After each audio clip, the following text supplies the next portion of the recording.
Hey YouTube, what's happening? It's your girl KYP561 coming in here to talk to you all about tonight's episode of Love and Hip Hop Miami.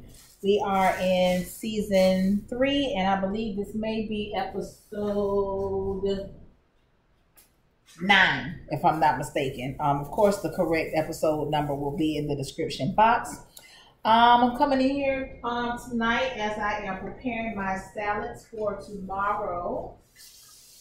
So y'all will just bear with me. I actually had a good time doing this the other night when it actually helped the time go by because it takes me about 2 hours to get these salads done. So while I'm talking to you all, preparing my my shit for tomorrow kind of makes the time go by a little bit faster. So I hope everybody had a good Monday. Mine was a shit show as usual. Child, them people ain't gonna wear my nerves on no Monday, honey, I swear. But anyway, so, before we get into this video, please go ahead and take this opportunity now to go ahead and like the video, comment, and subscribe.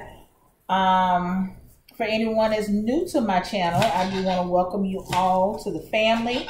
Okay, we all cousins over here. All right, so go ahead and feel free to comment down in the comment box. I do in the comments I do talk back. I actually like talking to y'all, so y'all go ahead and talk to me. Tell me what's on your mind. So anyway, the episode opens up. It looks like it was Chameleon in the she wasn't in the studio, but it looks like she was rehearsing or whatever. So I guess she was like going over her show, if you will. So she in there, she doing her thing, and Suki comes in. You know, I don't know how to take Suki, y'all. I just don't. I mean, a part of me wants to not like her because I just think she is just ghetto as hell to the point where it's borderline trashy for me, you know. But then again, you know, it's something within her personality that I like.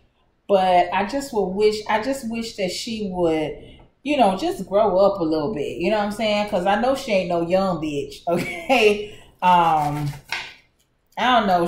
I don't know. She might be young. I don't know. But she don't look like it. Okay. She look like she, you know, whatever. But that's neither here nor there. Okay. But anyway, so they in there talking, and we kind of find out that they did decide to give the road manager position to Alvin. And a lot of people, they were against Alvin coming on as their manager, including Miami Tip when she came in, you know, to make her little appearance because she wasn't really talking about shit. They did talk about briefly, you know, the little junkie stunt that Saucy Santana pulled at that little piece of party that went down on the last episode. So they talked about that a little bit or whatever. But she did tell them, you know, y'all riding with Alvin, you know, y'all just might want to really rethink that. But until then, honey, y'all go ahead and do what y'all do. So apparently they done booked a show in Homestead. Now, Homestead is my neck of the woods, okay? Them bitches came all the way down south, all right? Now, I'm going to talk about that a little bit because, bitch, y'all tried it, okay? Y'all absolutely tried it. Y'all took a motherfucker down there on Chrome out there basically in the farmland, okay? Because back in the day, this was actually just a lot of farmland, you know what I'm saying? So everybody wanted to be from the city, okay? Everybody wanted to be from Carroll City, you know what I'm saying? That area up there or whatever. But, They booked their show down here in Homestead, which once again is my neck of the woods.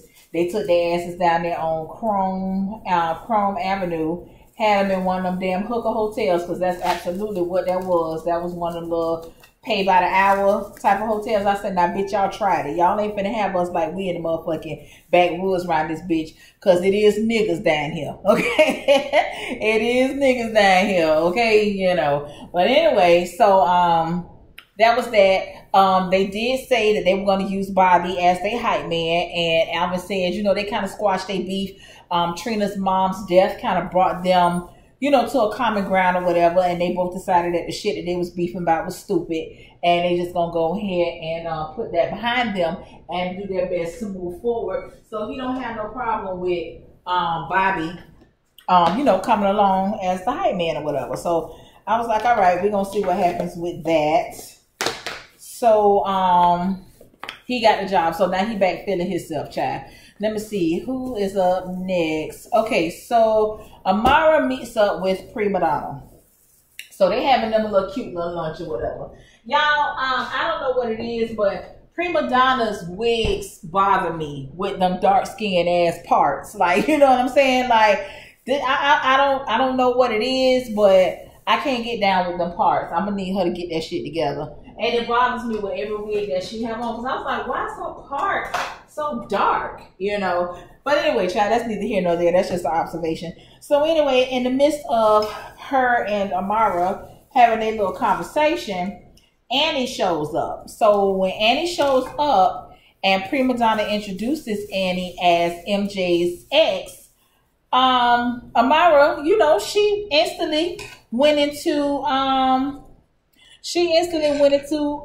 defense mode. And in a way, I guess, I don't blame her for doing that, because really you don't know what it is that's about to happen. You know what I'm saying? And it's kind of looking a little shady on Prima Donna's end. And maybe Prima Donna should have told her, listen, I ain't necessarily trying to get in your business, but I know someone that's really close to me that was in a relationship with MJ. And just based off of some of the things that you told me, I think that maybe you and her need to have a conversation. Okay. And at that point, I'm sure that if she would have put it to Amara like that, I think that Amara would have been okay. But bitch, don't just spring a bitch on me. You know what I'm saying? Don't just spring one of my nigga old bitches on me, because I automatically think it's some fuck shit about to take place. You know what I'm saying? So anyway, she kind of, was getting a little snappy, and it was like, hold on, you know what I'm saying? You calm down, pump your brakes a little bit. I just want to come here and have a conversation with you. Now, do I believe that Annie had a motive?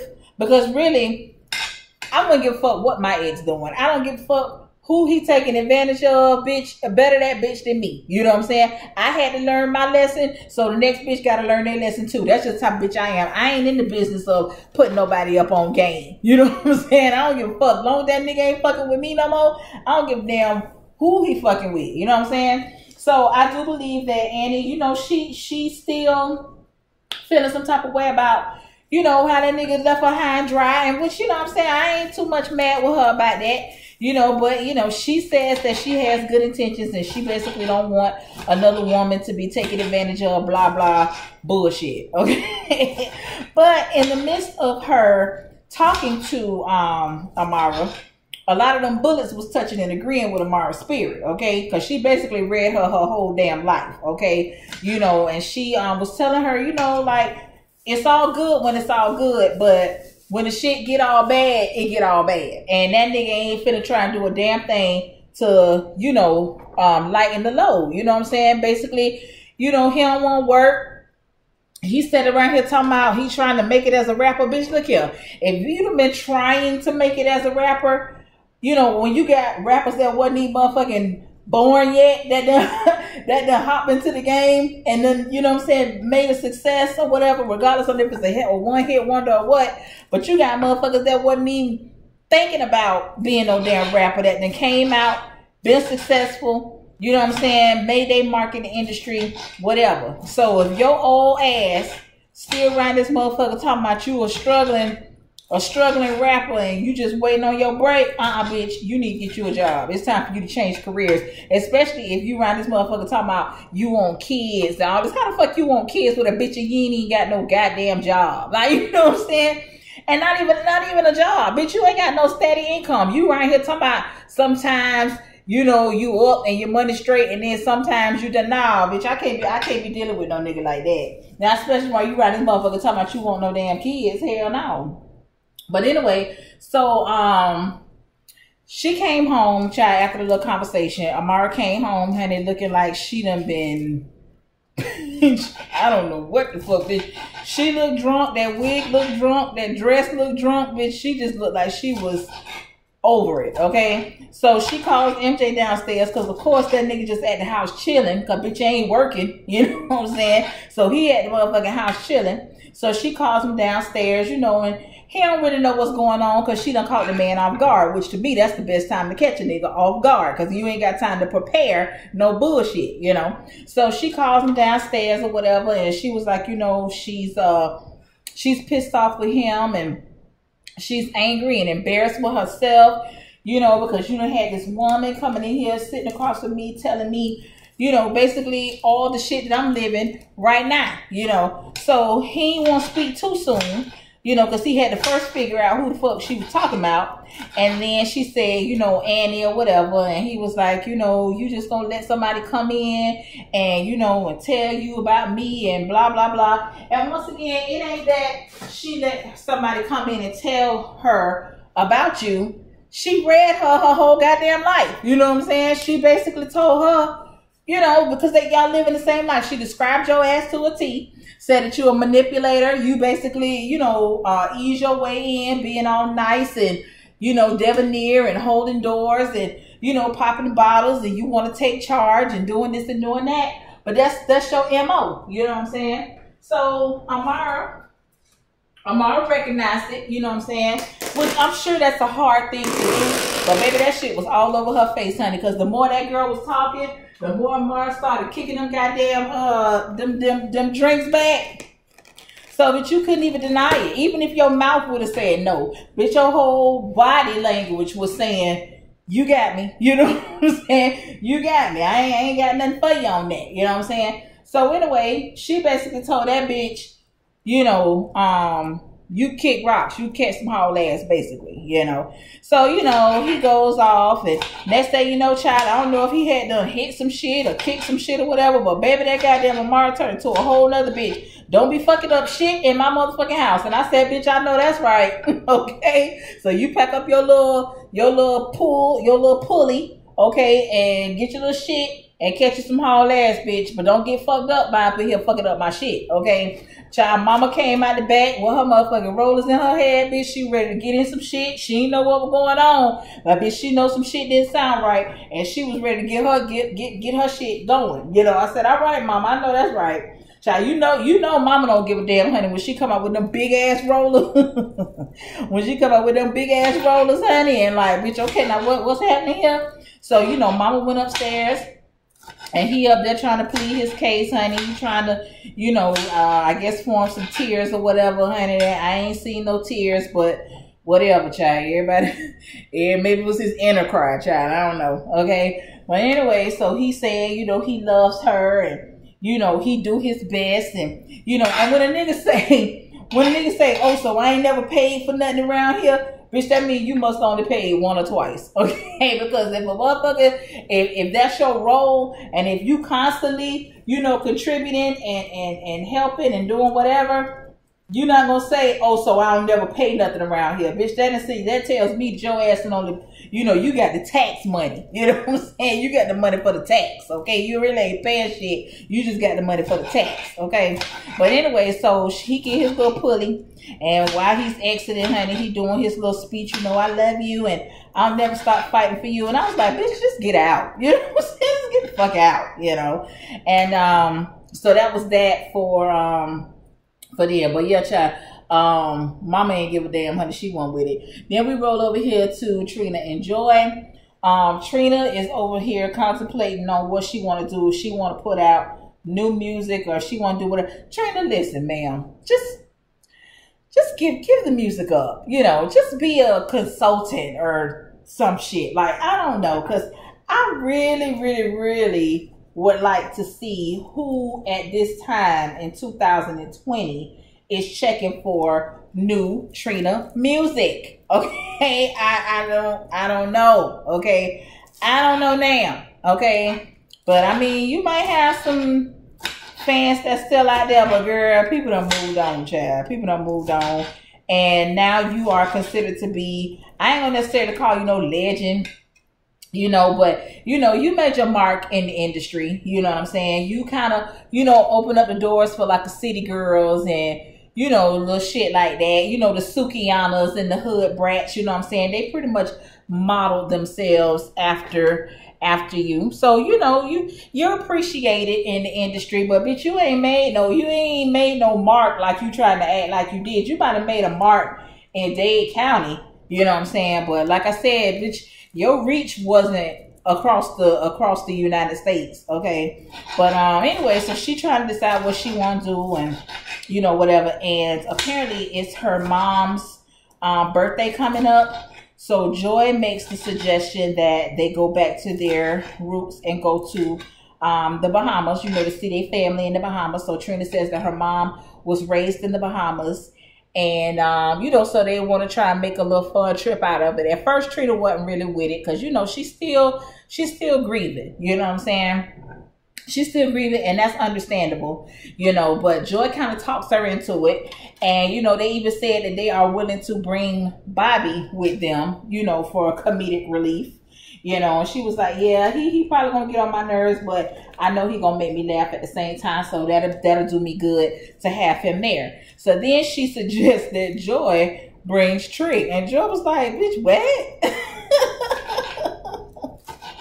She was like, bitch, no. You know what I'm saying? Hell no. You know, so, you know, Trina was like, you know, it'll be fun and this and that. Now, me personally, Trinidad don't strike me as no nigga that goes nowhere past Broward County. Okay, you might get him in you might get him in Palm Beach County, you know, for a little show or whatever. Maybe even Orlando, but bitch, you stretching it. Okay, so I don't know. He just don't strike me as no nigga that wants to do too much traveling. So I don't know if he gonna make that trip. But anyway, that was a suggestion. And if that does happen, I will be laying around for it because I know it's gonna be hilarious. Okay, Joy said that she can't wear nothing sexy around him. She gotta go buy her a whole bunch of granny draws, you know, because I don't know. That's just gonna be funny to me. I would love to see that.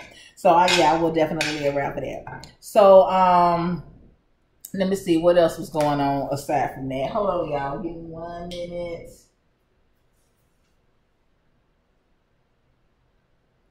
All right. So then, honey, we rolls over here. Now we got this road trip going. Okay. Alvin, they got them a little van, honey. They packs up their little van, honey, and head on down the homestead. Now, I don't know why they acting like this finna be a road trip. Because, bitch, you ain't got to do nothing. That shit's like 30, 45 minutes away. Okay, so but you ain't going nowhere. You know what I'm saying? I mean, if you had to, you could catch a damn Uber if you really had to. You know what I'm saying? But they got them a little, what's the name called it? A U-Haul, child. So we call it a U-Haul, but they got them a little 8-passenger van or whatever you want to call it. So they all load up. And then, like I said, they bring them down here to, that might have been like headed towards the Redlands. I think I've seen that saloon before. Of course, I ain't never been in that motherfucker, but I think I done passed by it at least once or twice. And since I've been living down here, but so they supposedly it was a sold out show. They first hip hop night. Child, didn't shit about that. Look nothing like no hip hop. Nothing, okay, bitch. That looked like you was going in there for a good old boys reunion, okay. And I would have got the fuck up out of there. But anyway, I would say he got their money, honey. So, now before they got to the place, they stopped to the hotel first. Now that hotel, I done passed by that hotel a couple of times because that hotel is actually closer to my end, and it's a little restaurant over there that I like to go to for breakfast every now and then. So I know exactly where, not breakfast. It's a damn Caribbean restaurant over there, Old Denny's, that I like to go to. I like to go in there and get her grill and her pickles. But anyway, that's absolutely about an hour motel. Okay.